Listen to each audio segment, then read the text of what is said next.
বাগেরহাটের কচুয়ায় ৭০ বছরের বৃদ্ধ ধারা একই সাথে ৩ মেয়ে শিশুকে যৌন নির্যাতনের ঘটনায় অভিযুক্ত আজহার আলী মোল্লাকে আটক করা হয়েছে।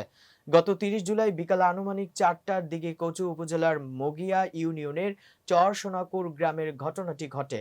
চরসোনাকুর গ্রামের মৃত কাদের মোল্লা ছেলে আজাহার মোল্লা ওই ৩ শিশুকে চকলেট ও বিলাতি গাব খাওয়ানোর প্রলোভন দিয়ে নিকটবর্তী তার ফাঁকা নিজ বাড়িতে নিয়ে গিয়ে উলঙ্গ করে যৌন কামনা চরিতার্থ করেন।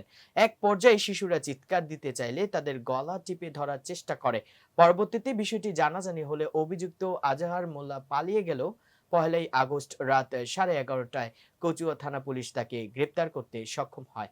ঘটনার পর ভিকটিমের পিতা আলম মোল্লা বাদী হয়ে অভিযুক্ত আজাহার মোল্লার বিরুদ্ধে ১লাই আগস্ট কচুয়া থানায় নারী ও শিশু নির্যাতন দমন আইন ২০০০-১০ ধারায় মামলা রুজু করেন। মামলার নাম্বার ১, নির্যাতনের শিকার ৩ শিশুর একজনের বয়স ৭ বছর, অন্যজন ৮ বছর, বাকি আরেকজনের বয়স ৯ বছর। এর মধ্যে ২ জন দ্বিতীয় শ্রেণীতে পড়ালেখা করেন, বাকি একজন তৃতীয় শ্রেণীর ছাত্রী। স্থানীয়দের কাছ থেকে আরো জানা যায়, আটককৃত ব্যক্তি একজন জঘন্য প্রকৃতির লোক। এর আগেও তার যৌন কামনা চরিতার্থ করার জন্য বিভিন্ন অপকর্ম করে এলাকাবাসীর কাছে ধরা খেয়ে মারপিটের শিকার হয়েছে। তার সঠিক বিচারের দাবি করেন তারা। কচুয়া থানার officer incharge OC Mohammad Mohsin Hossain জানান, ঘটনার পর থেকে আসামি পুলিশি গ্রেপ্তার এড়ানোর জন্য পলাতক ছিল।